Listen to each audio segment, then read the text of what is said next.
সকালে সেজেগুজি কোথায় যাবি? জানো না নাকি ও বাড়ি আসছে যে? রিয়াজ সৌদি থেকে আজ বাড়ি আসছে? হ্যাঁ। হে এবার বিয়েটা করি ফেল। আজ তোকে খুব সুন্দর লাগছে। তোর দিক থেকে রিয়াজ চোখ সরাতেই পারবে না। এই শালিম, তুই রাজু খেলে পিছনে বস। বৌমা, তুমি মাই খেলে সামনে বসো। তুই কোথায় যাবি? এয়ারপোর্টে। জায়গা হবে নাকি? সামনে আরো লোক উঠবে, দেখি সর। মামি, আমি কোথায় বসবো? তুই যাবি, গাড়িতে তো জায়গা নাই। তোকে যেতে হবে না, সন্ধ্যাবেলায় তো চলেই আসবে, তখন দেখিলিস। আমি তো তোমাদেরকে আগে থেকে বলে রেখেছি। কি হয়েছে গো মা? এই তোকে বলবো না গাড়িতে জায়গা হবে না, বাড়ি চল যা।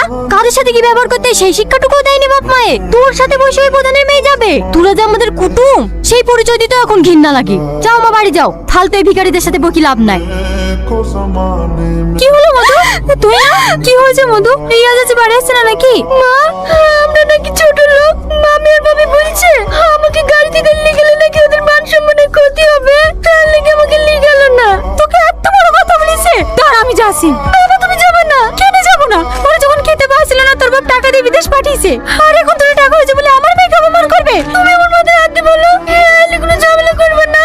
আমি ওদের টাকা পয়সা কিচ্ছু চাইনি। রিয়াজ আসুক, আমি রিয়াজের সাথে কথা বলবো। তুমি কোনো ঝামেলা করবে না। তোর মুখ পানে তাকিয়ে তো কিছু বলতে পারিনি রে মা।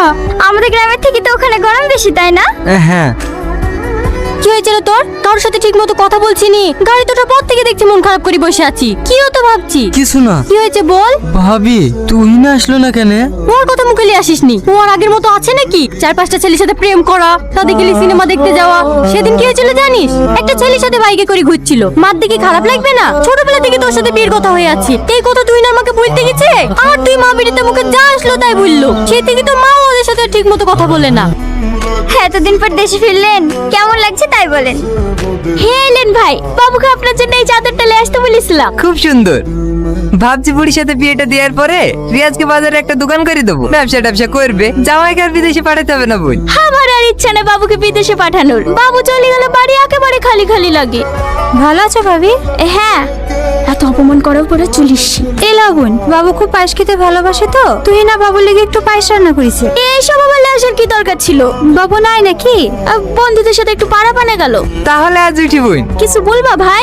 প্রধানের মেয়ের সাথে ছেলের বিয়ে দিছো নাকি? হ্যাঁ দিছি তো। ছেলে মেয়ে দুজনকে ভালোবাসে, পছন্দ করে। আর তাছাড়া রিয়া চুপি করালেন বাড়ি এসছে। বিয়ে না দেওয়ার কি আছে? রিয়াজ ভাইকে ভালোবাসে। এই তুই থাম। তাহলে রিয়াজের সঙ্গে যে তুই না বিয়ের কথা ছিল, সেটার কি হবে? কথা হয়েছিল, বিয়ে তো আর হয়ে যায়নি। এখন বের পেড়িতে বসে কত বিয়ে ভেঙে যাচ্ছে। আর কবেকার বাসি কথালি পড়ে আছে। তোদেরকে মানুষের রক্ত বলি কোনো জিনিস নাই রে। তোরা যেভাবে গিরগির মতো লং পাল্টাবি আমি কল্পনাও করতে পারিনি। যখন তোরা খেতে পাসিলিনি আমার টাকা দিয়ে আজকে বিদেশে পাঠানো, তখন প্রধান কোথায় ছিল? আমি জমি বেশি টাকা দিয়েছি, আর এখন তোর টাকা হয়েছে বলি আমরাই পড়ে গেল, তাই না?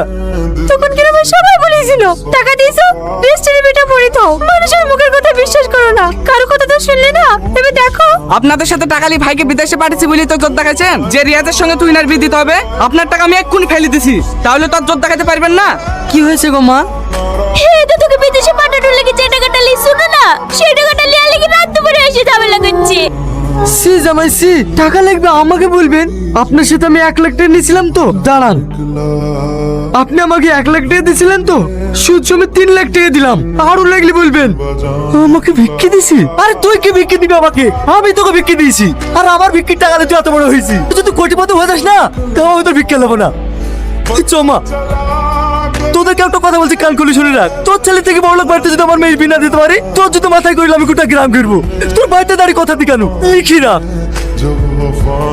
তুই নিজের চোখেই দেখ কোন ফ্যামিলিতে বিয়ে করে নিজের জীবনটা বরবাদ করতে যাচ্ছিলি।